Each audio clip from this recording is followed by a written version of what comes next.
Hai, Halo, Assalamualaikum. ketemu lagi bersama kami El Kori Family.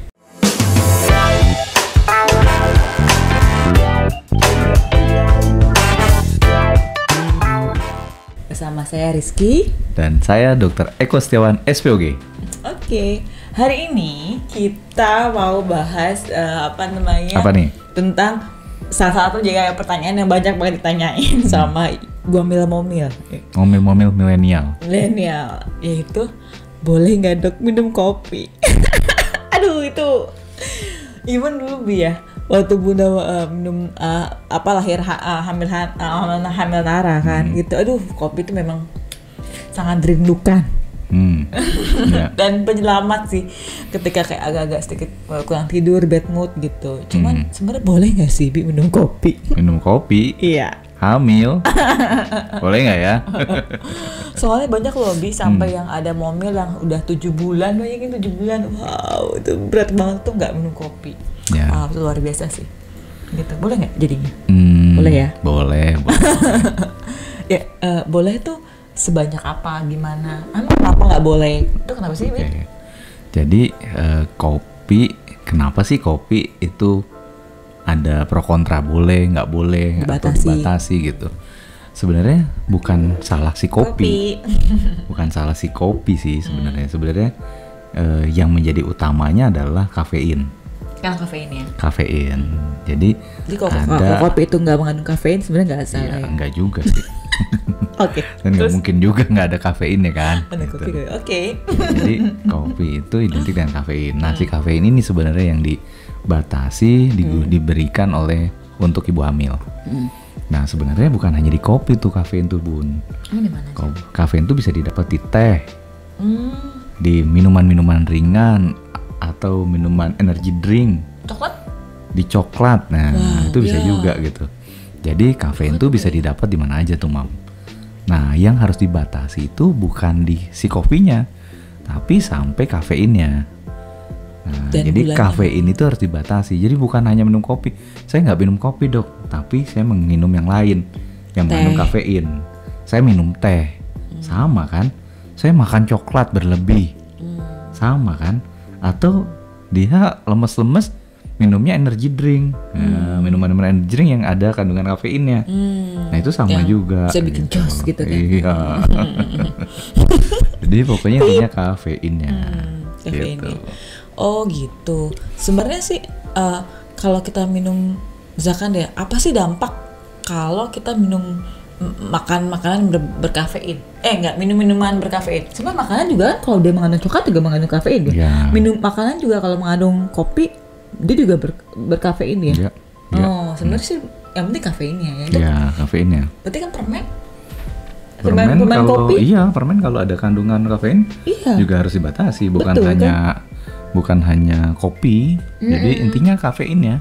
Kalau kafeinnya itu ada di makanan, di minuman harus di stop atau dibatasi. Gitu. Apa dampaknya Bu? Nah dampak pada momils, dampaknya ada dua. Satu pada momils, yang kedua pada dede bayinya si buah hati ini. Nah, jadi kalau buat momils banyak hal yang bisa terkena atau berdampak kepada momil. Satu, momil bisa berdebar-debar, jantung berdebar, momil bisa terjadi kecemasan, susah tidur. Udah momil kalau malam tuh susah tidur, ditambah lagi dengan kafein, itu bisa tambah susah tidur tuh. Nah, bisa juga terjadi keluhan mual. Iya kan, Karena bisa meningkatkan asam lambung kan si kafein ini. Jadi kalau udah trimester 1 ada keluhan mual karena kehamilan, karena hormon hamil, ditambah lagi dengan konsumsi kopi yang mengandung kafein, akhirnya asam lambungnya makin naik. Jadi problemnya dua tuh, karena hormon hamil dan karena gangguan asam lambung. Jadi mualnya makin hebat, bahkan bisa sampai disertai muntah. Jadi itu bisa terjadi pada momils yang mengkonsumsi kafein. Terus bisa juga menjadi apa? Cemas, kecemasan, terus bisa berdebar-debar, tremor. Itu bisa juga terjadi pada wanita-wanita hamil jika mengkonsumsi si kafein tadi gitu. Apalagi Bil? Nah, yang yang agak susah itu kalau bisa mengakibatkan peningkatan tekanan darah. Kalau sampai terjadi peningkatan tekanan darah karena konsumsi kafein, nah itu kan akan berdampak kepada keadaan hamil pada saat hamil dan juga kepada diri bayinya. Kalau dehidrasi ngaruh nggak Bi tentang itu? Nah, dehidrasi itu bisa juga terjadi pada momils yang mengkonsumsi kafein karena apa? Bukan karena konsumsi itu menjadi dehidrasi, tapi karena sifat dari kafein salah satunya diuretik, Bun. Diuretik sifat itu kafein ya, bukan sifat kopi.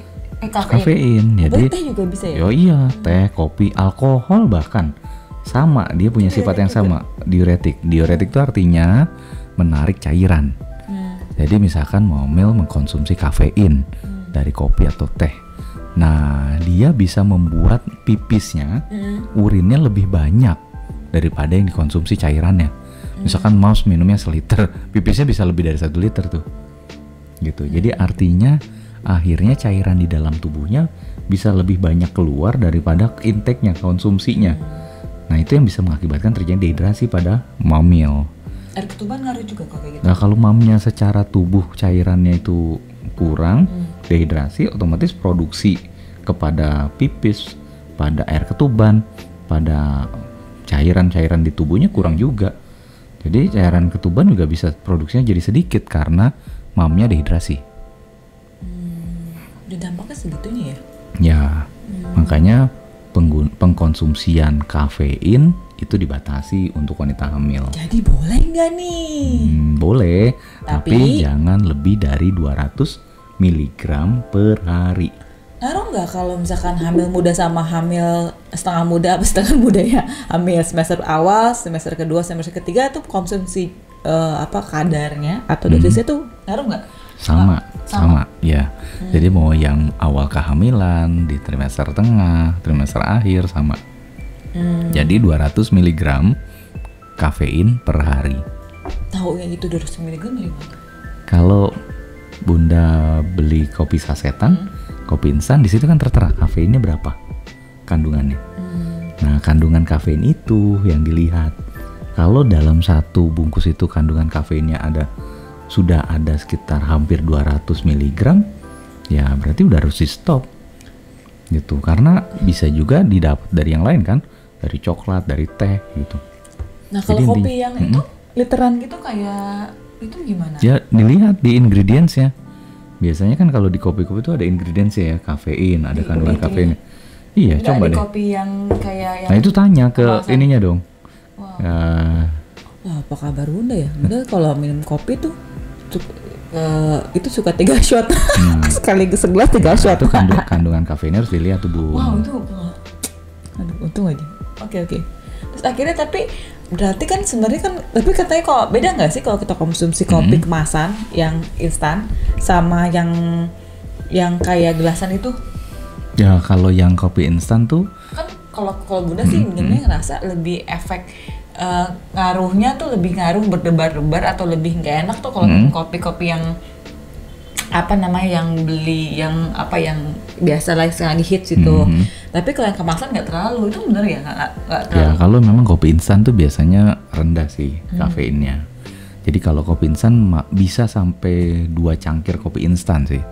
Jadi 200 mg itu bisa satu hari itu bisa seperti setara dengan 2 cangkir kopi instan. 200 mg itu. Makanya sebaiknya sih kalaupun memang pengen banget, nah kalau kopi-kopi instan tuh kan banyak tuh merek-merek kopi instan ya. Nah, itu minimal maksimal 1 lah, 1 cangkir. Ya? Maksimal 1. Ya, 1 lah, 1 cangkir kopi instan itu udah cukup lah. Kalau mau banyak lama minumnya sedikit-sedikit. Iya benar, udah juga gitu minum dikit, kita pengen segini segelas itu sehari. Iya, jadi misalkan pagi minum 1/3 cangkir. Nanti taruh lagi di kulkas atau apa gitu. Terus kalau mau siang minum lagi diangetin misalkan di microwave atau apa gitu kan. Diangetin lagi, minum lagi 1/3-nya. Nanti bisa juga seperti itu. Jadi sehingga 1 hari tetap bisa dikonsumsi kan, tapi takarannya tetap nggak terlalu lebih gitu. Nah, kalau teh teh juga sama kan. Intinya Nah, kalau- kafein sih, intinya kafein. Tapi teh sama kopi lebih ini kopi ya. Kandungan kandungan Kafein. kafein pada teh dan kopi lebih Iya. tinggi daripada teh sih. Gitu. Oke, berarti sebenarnya masih boleh ya. Gitu. Terus kalau misalkan apa tuh kalau apa namanya? Berarti kalau misalkan bulan awal kayak apa namanya semester awal sampai semester kedua atau semester ketiga sama aja ya, dosisnya tuh nggak ngaruh ya. Terus kapan kita harus berhenti? Ini kok kopi udah nggak enak nih, udah berbahaya gitu. Kadang-kadang kan mungkin ada saatnya kita nih, kadang-kadang gini, ibu-ibu tuh suka aneh nggak aneh ya. Ini udah tahu kopi tuh kadang-kadang bikin mual atau Ya. pedas bikin mual. Tapi ketika kita mual pengennya minum kopi. Ya itu tuh sebenarnya terkaitnya pada apa Bun? Pada Psikis. mindset. Oh masih. Mindset. Jadi yang kalau terjadi seperti itu sebenarnya itu kebutuhannya itu bukan kebutuhan pada tubuh, tapi kebutuhannya pada pikiran. Betul banget sih. Kadang Faktor kebiasaan. ya, kadang orang terbiasa begitu. Jadi dia punya, kalau istilahnya psikologis itu seperti apa ya istilahnya itu anchor gitu. Dia punya Dia sebutnya ya, anchor ya. ya punya kayak momen yang membahagiakan yang terekam di pikirannya tentang kebahagiaannya bersama kopi gitu. Pada saat dia melalui hal yang nikmat, yang bahagia, yang menyenangkan, ada kopi di situ. Jadi pada saat lagi kondisi ngedrop, kondisi capek, kondisi lelah saat hamil, dia ingin mengatasi masalahnya kan. Bagaimana untuk meresponnya? Saya mau bahagia, mau happy. Akhirnya dia ingat bahwa dengan dia mengkonsumsi kopi itu waktu itu dia bahagia. Padahal sebenarnya mungkin bukan kopinya yang membahagiakan, tapi momennya bahagia tetapi ada kopi di dalamnya. Jadi dia mengingatnya bahwa kopi ini nih sebagai pembahagia saya. Jadi akhirnya dia mengambil kopi atau mengambil jawaban kopi sebagai pembahagiaannya dia. Bener Padahal sih, belum Bi. tentu. Bener sih, Bi. Kadang-kadang kalau misalkan lagi bad mood ya, kita datang ke coffee shop aja gitu, cium baunya aja itu udah beda gitu. Ya. Kadang-kadang coffee shop A sama coffee shop B itu baunya kan beda ya. Itu beda rasanya Ya, gitu. ya. Jadi memang indera kita ini kan bisa sebagai pengingat atau sebagai perekam masuk ke dalam otak dan alam bawah sadar kita. Jadi kalau kita mencium sesuatu yang wangi kayak permen, begitu kita nyium permen kita langsung kepikir apa? Manis. Begitu kita cium bau busuk kita terpikir apa? Ini makanan basi. Begitu kita mencium sesuatu gitu. Karena apa? Karena kita pernah terpapar dengan hal itu, terus kencium baunya seperti ini. Kita pernah ngerasain makan permen yang manis, tercium baunya seperti wangi manis. Akhirnya si otak ini sudah merekam itu gitu. Iya. Jadi sebenarnya kopi itu sebenarnya sih kopi itu kan habit. Jadi sebenarnya habit itu bisa diubah ya gitu kan. Ya. Jadi bukan hanya karena kopinya, tapi juga bisa juga diubah dengan kalau misalkan kita bad mood akhirnya minum kopi. Jadi sebenarnya kita bisa mengubah ke hal yang lain, misalkan olahraga Ya, kayak gitu-gitu. jadi kan kita sebenarnya bisa membuat kalau di komputer mungkin Kunci-kunci. shortcut ya. Jadi kunci-kunci kunci-kunci untuk menjadi kunci kebahagiaan. Misalkan kalau kita lagi happy nih Bun, kan kayak kita ya, kalau lagi happy kita suka pakai perfume kan. Lagi happy misalkan kita lagi moodnya enak banget nih, lagi seneng banget, lagi bahagia banget, lagi dapat rezeki Semprot atau tuh parfum. langsung ambil parfum yang kita disuka, semprotin sambil dicium dirasain, happy banget deh, bisa merasakan ini, mencium wanginya ini gitu. Jadi pada saat lagi bad mood ambil parfum itu, yang kita semprotin suka itu, gitu. Jadi bisa juga sebagai penawar supaya kita tidak lari ke kopi. Atau bisa juga ganti dengan minuman yang lain. Misalkan air putih atau air putih dingin enak banget kan? Iya, atau infus water. Atau bisa juga air jahe. gitu. Air jahe misalkan pada saat kita lagi kondisi happy, lagi aduh moodnya enak, lagi bareng. Itu boleh bisa boleh untuk kehamilan? iya boleh banget. Itu juga bisa membantu melawan mual tuh air jahe tuh Bun. Gitu. Misalkan Bunda lagi happy nih, kita lagi berduaan. Oke, baiklah. Next Udah terus. berduaan lagi happy. kita ini aja yuk, minum air jahe yuk. Kita kan suka tuh gitu ya. Udah dulu Udang banget jahe. ini. air jahe gitu. Jadi mengcapture kebahagiaannya dengan air jahe. Atau pada saat lagi happy, pakai air dingin aja, air dingin kan nggak apa-apa juga buat wanita hamil Bun. Jadi kalau mitos dibilang air dingin bisa buat bayi besar, kayaknya itu mitos. Es batu juga katanya bisa bikin bayi besar, mitos ya. Jadi kalau misalnya lagi happy, minum air dingin. Sambil minum air dingin, sambil ngerasakan dinginnya, sambil menikmati happy-nya. Akhirnya happy-nya ke-capture dengan air dingin. Tidak ke-capture dengan si kopi itu. Jadi bisa dialihkan tuh minum kopinya. Jadi kalaupun pengen minum kopi banget, jadi bisa lebih sedikit.